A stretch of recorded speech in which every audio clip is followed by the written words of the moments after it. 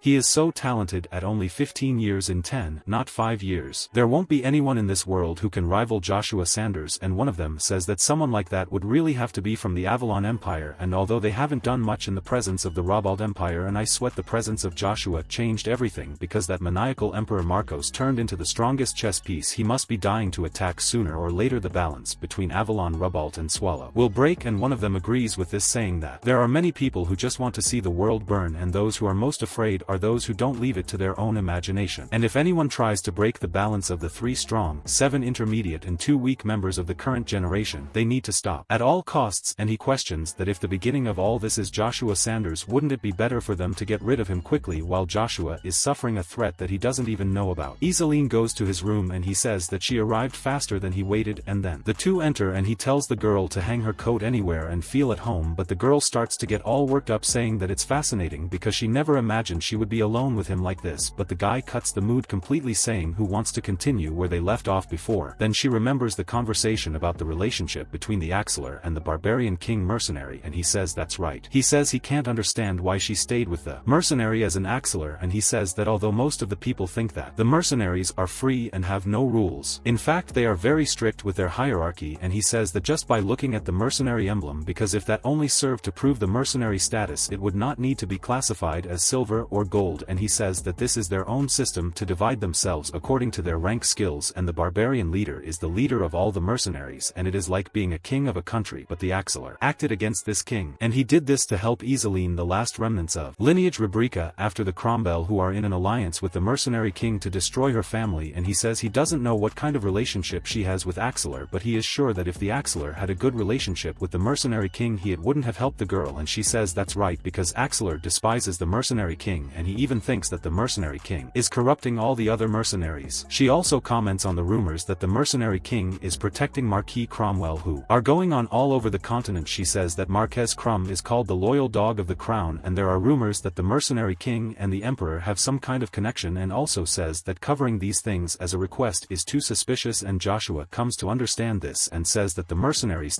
want to remain neutral for profit, but the mercenary king's actions may seem like the opinion of the entire guild, and he states that Axelar didn't like that, and then he gets straight to the point asking how he can help her, but she doesn't understand, and he claims that she was the one who pulled this subject, and he says he will help her after all they are friends, and at that she blushes again, and they are already a couple in my mind. And then she reveals that the Axelar plan to win this war of the masters and officially challenge the mercenary king since he is part of the 12 super humos, but she says that seeing him so nervous it was difficult to imagine that he would win, so Joshua assumes that she wants him to win and challenges the mercenary king in his place, but she says that it is not the opposite of that. She want to warn he that even if Axelar loses and Joshua he must avoid the mercenary king, and she tells him that she doesn't want to lose more people around her and she just wants to forget about it and move on, but he ends up hugging her and says that she was very scared, and he also says that he will keep her sincere warning in mind and will make sure he doesn't lose to anyone else, and then she starts crying holding onto him and spends a long time crying until Joshua asks if she can let him go now, and she ends up releasing him all red, saying that that's a promise, but he says that that promise can wait until he wins the War of the Masters, so he says he wants to get back to the main topic. And when the guy says that, he starts taking off his own clothes and she starts to get nervous, saying what he is doing and why he is undressing out of nowhere, and he looks at her without understanding, because she was the one who said she needed to take his measurements for the life on. He thought he would have to take off his clothes, but she shouts at him that he doesn't need to do anything because she will take care of it everything else, and he simply accepts her orders. And after the end of the first day of the War of the Masters, it is time for the first battle between mages in the War of the Masters. He says that something like this would only see in continental magical battles. Two great sorcerers, they're going to fight there, in Reinhardt and Theta in turn enters the Colosseum, saying that that one is very boring and suggests to the other sorcerer that they save their strength and decide only on odd or even, but the guy doesn't like that at all, and he starts to activate all your magic, asking if he has no honor or shame, and also asks why he doesn't give up before he embarrasses himself. And Theta realizes that things are going to get a little serious. After all, that guy can use 4 types of magic, and that might get a little dangerous for him. And when calling for the owner of the Golden Blade, the entity appears to Joshua and asks what is going on with this. The boy makes it clear that he needs a favor, so his undead allows him to make the request. After all, he swore total loyalty to Joshua, and upon hearing this, the boy decides straight to the point and explains that he has already sent his soldiers to the Pontier property in Canyon Aden, but they have not yet reached their destination, so Joshua asks the Death Knight to go there to help them. As for Isa and returning to the active Theta tournament, his stone moral ability to protect himself, but Astelo brutally attacks him as if he wanted to kill him. I realize that Theta remember that this is just a competition, so Lord wouldn't need to take that fight so seriously. In this regard, Estelo tells his opponent to stay quiet. After all, he has already witnessed people having to return to their kingdom of origin just because they let their guard down, and for Estelo, he cannot lose this form. That being said, he attacks his opponent with the ability Fire Flash, and Theta in turn states that he is not in that fight by his own choice. After all, everything he is doing is by Code Zero. That being said, the two clash their attacks. Then the presenter is thrilled with the scene and informs everyone that Lord Astelo was responsible for covering the entire battlefield with a spell incredible, and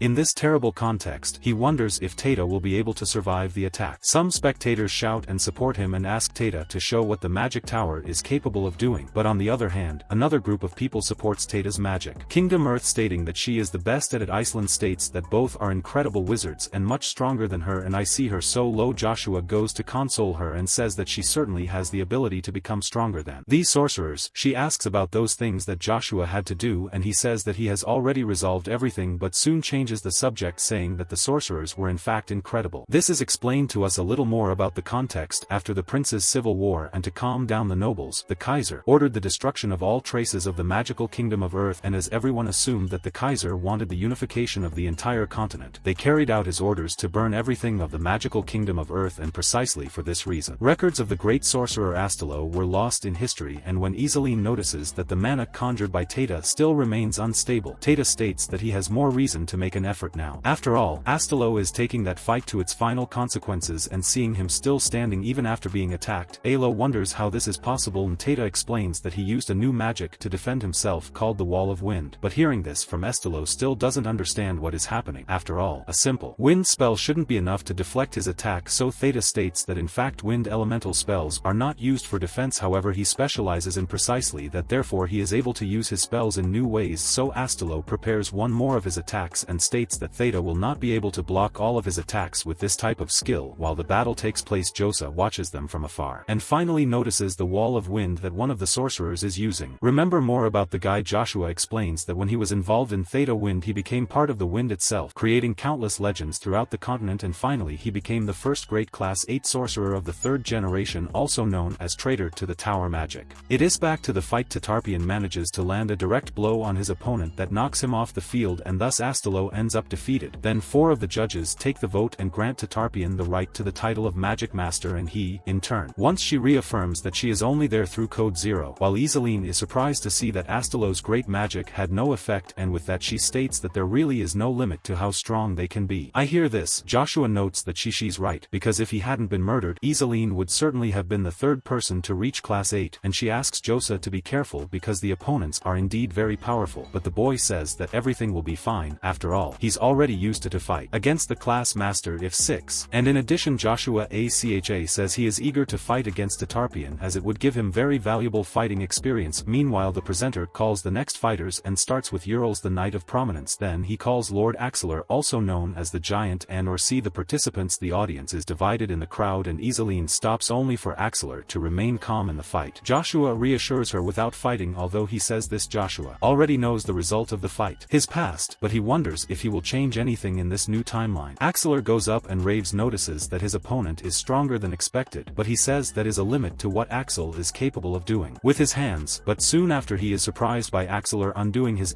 sword, but that's not enough. Soon after he is hit by a punch in the middle of the face, beautiful, and after taking a nice punch in the face, Uravis seems to understand the what's going on and he says the opposite. From appearances Aller uses a lot more tricks than he expected, and then he starts to get nervous and Axelar asks what is the problem with using tricks and says that the knights would never understand because mercenaries don't live for their pride but for the money they earn. Then Axelar says he can't stand still if that's how it is, so he sticks his sword into the ground calling the Lord of the Flames Wolfos. And then the entire floor of the arena turns into a sea of magma and Uravis starts telling Axelar to try to survive this while play more magma on top of the guy. Then a huge explosion happens and the announcer goes crazy saying that the hell produced by Prince Uravis started to fill the arena with heat and he starts to wonder if Axelar will really survive this attack. So Luck starts to talk to Joshua and starts talking about that heat ability that it generates. He says that it really must be the same ability as that vision of the battle between the Beast King Altsma and Prince Uravis, and he says that when the control over the Death Knight was being transferred he managed to look at Duke Altsma's memories. Then he says that the situation of him being trapped in magma unable to do anything is horrible, and Luca starts talking to him again asking why he sent that Death Knight to protect his friends, because even if he can maintain himself with his own demonic energy